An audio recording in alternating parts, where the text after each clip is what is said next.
L'homme qui se trouve dans ce fourgon va être jugé aujourd'hui. Il est accusé de viol par ses 2 filles. Le juge d'instruction l'a envoyé en détention provisoire il y a 2 ans. Aujourd'hui, il est transféré au tribunal de Vannes.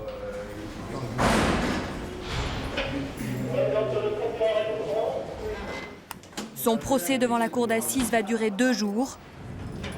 Coupable ou innocent, il est accusé d'inceste. Celles qui ont porté plainte contre lui, ses filles, ce sont elles. Christelle, 27 ans, et Laetitia, 20 ans.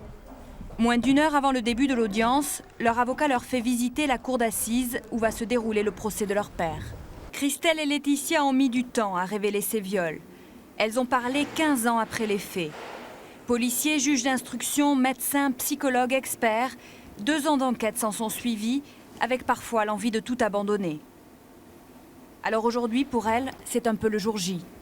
Là, on était à 45 minutes du début du procès. Vous vous sentez comment? Très stressée.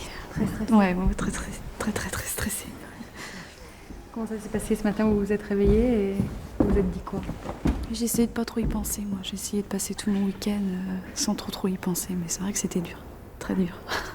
Et vous? Moi, j'ai pensé qu'à ça, quoi. Ça. C'est... Vous avez hâte que ça commence? J'ai hâte que ça commence, ça finisse aussi. Surtout. Loin de leur père, Christelle et Laetitia ont refait leur vie. Elles sont aujourd'hui mères de famille et c'est accompagnées de leur mari et de nombreux amis qu'elles sont venues ce matin. Leur mère est décédée il y a quelques années. Pendant 2 jours, elles savent que toute leur vie intime va être mise à nu, dans les moindres détails, devant tout le monde. L'audience est ouverte, vous pouvez vous asseoir, mesdames et messieurs. Pouvez-vous faire entrer l'accusé? Les filles vont revoir leur père pour la première fois depuis 2 ans. Mais il ne les regarde pas. Jamais il ne reconnaît les faits. Ces filles sont des menteuses, il n'en démord pas.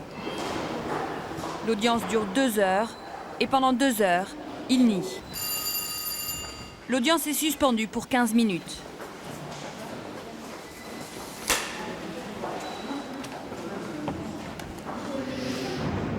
Ce qui m'énerve le plus, c'est qu'il nie tout, qu'il avoue rien. Moi, j'aurais juste entendre ça de sa bouche et tout. C'est tout ce que je lui demande. Je lui demande pas grand-chose. Comme il buvait beaucoup, à mon avis, les neurones n'ont pu marcher.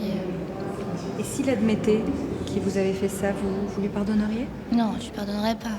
Mais ça me soulagerait qu'il le dise au moins. Qu'il le dise au moins une fois que c'est vrai. On l'a décrit comme un homme violent qui vous faisait peur. Et quand vous l'avez revu, là, vous aviez peur? Un petit peu, ouais. On a toujours l'appréhension de le voir, c'est vrai que... Après, ça s'estompe, mais au début, c'est dur. Vous vous sentez comment par rapport à lui? Vous avez de la rancœur, de la haine. De la haine. Moi, c'est de la haine, toujours.